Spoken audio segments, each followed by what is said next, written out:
Oh, so when you're hauling around your 4x8 sheets of plywood, the constabulary can still see your license plate. Oh, that is awesome.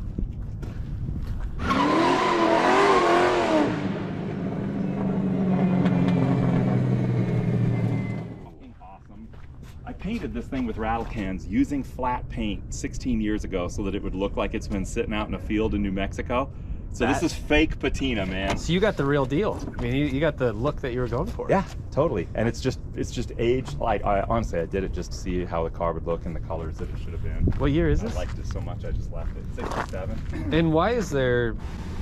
Oh, so when you're hauling around your 4x8 sheets of plywood, the constabulary can still see your license plate. Oh, that is awesome. I think Yeah, I saw that, yeah. I think somebody's fucking with my car. That's awesome. Because Oh, no! You lost it in the accident. This probably is what that dice is. Oh yeah, and it went Yeah. flat. I was gonna say, this is its own weirdness, but That's that, I'll bet the plastic is supposed to press onto the blinds. Yeah. What is up with the steering wheel? That is the straight ahead position, this French artsy, right? That is straight ahead. Which is kind of nice, because if you get all freaked out about straight ahead position on a wheel, what the fuck, anywhere between here and here, you're there. But the steering wheel, the steering column starts here and ends at the rack. That's amazing. Hey, Craig. Ahead of the engine. So this has got 5, is it on the tree? 5-speed on the column, yeah. Wow. Look at that Yeah, so the shroud. engine That looks sits like way it's part in of the the back. Saturn Apollo program. I know, I love that shit. And it's all factory, you know. So yeah, so 4-cylinder Hemi sitting back there, aluminum head, the whole bit. And then the 5-speed transaxle is down there under the radiator. So this is front wheel drive? Yeah. Yeah, front wheel drive. You know there's no steel springs or anything, right? It's all hydropneumatic. Just floats along. The entire suspension's hydraulic. I remember, because I remember you said it would like raise or something. Yeah, or you change the position. Yeah, in fact, you raise it up to, if you have a flat, run it up to the high position, put your little stand under it, not a jack, just a stand, right here in your spare, because you never should have to dig through your wife's clothing to get to the fucking spare tire, right? So here it is. Yeah. And then you put the stand under it and you lower the car, and it picks up both wheels on the side where you've got a flat. And if you don't happen to have a spare, just make sure you have 2 wheels on the front. 1 on the back will get you home. you can have You can drive it on 3 wheels, yeah. this car. Yeah, I've done it. a few And times. when you like seriously, So crazy. Yeah, yeah, it's kind of stressful on the chassis to do it, but you know it's a good dog and pony show. So. and when you like start it, does it raise? Yeah, it gets up off the ground like a camel. Basically, so like see that little steel globe Yeah. on at each wheel. That's a pressurized nitrogen-filled globe with a little set of discs to act as shock absorbers, and you can kind of see a cast aluminum piece sticking through. That's the equivalent of a bottle jack. So one of those at each wheel is a combination of your springs and shocks, and the bottle jack part just transfers the force to the actual control arms and everything to raise it up. And when your springs and shocks wear out, you just spin them off like oil filters and put new ones on. That's what fails, usually. Yeah. And then you put fresh ones on and Yeah. Crazy. So there's your suspension overhaul. Lower it, spin those things off, put some new ones on, keep on going. They say they're good for 5 years. Those have been on there for way longer. But I can't believe I've never, no. you know. I mean, you gave a demonstration in the black one when we went over some railroad tracks. Yeah, okay, all right. But So same. But I never really got. Now this thing hasn't been parked that long, so it won't get up that far. I had like it 4 hasn't really settled that far, you know. I had like 4 whiskey and cokes. I don't remember that day.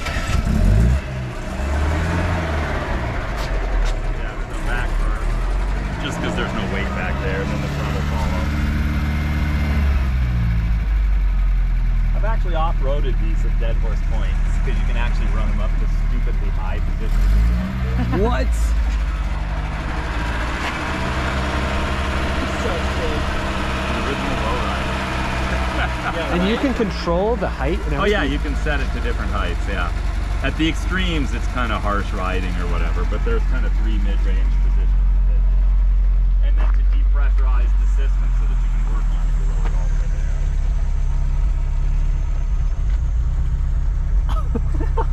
there.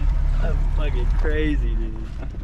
Yeah, and it's all self-leveling. In fact, sometimes when you're at the gas station, if you're putting gas in it and the car starts to sink a little bit, then all of a sudden it'll pick itself up. Because there's an accumulation, even if you don't have it running, there's a little spare reserve of pressure. And it's honestly, it's nice under all this bullshit.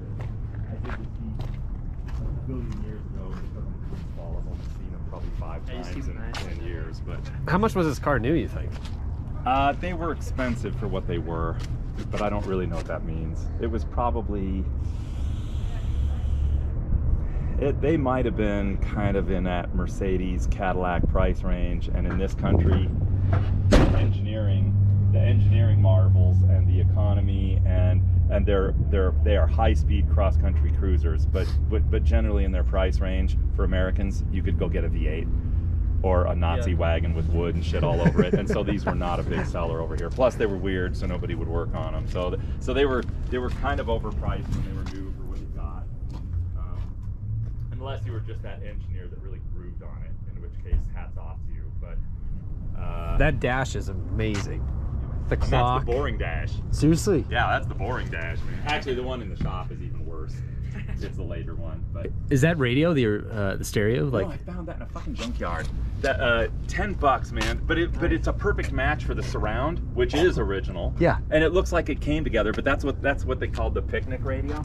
So it's actually got batteries in it, so it runs off the car power when you're driving it. And then if you flip that little chrome handle and pull it out of the dash, you can extend the antenna and just hang out with Ginger and Marianne waiting to be rescued. What? 'Cause it's got a little battery pack in it, you know, and you can collapse all that and stick it back in the car. Nice. I didn't even know that existed. crazy. I Yeah. didn't. I just saw it. Well, I kind of heard of it, and then I saw it at a junkyard once, and I'm like, "How much for the radio?" Like $10. I'm like, "Okay, I'll take it." There's no guarantee it works.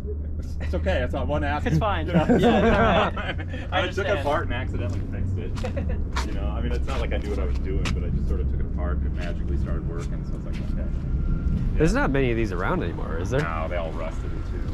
And the wagons were pretty rare to begin with, but yeah, you know,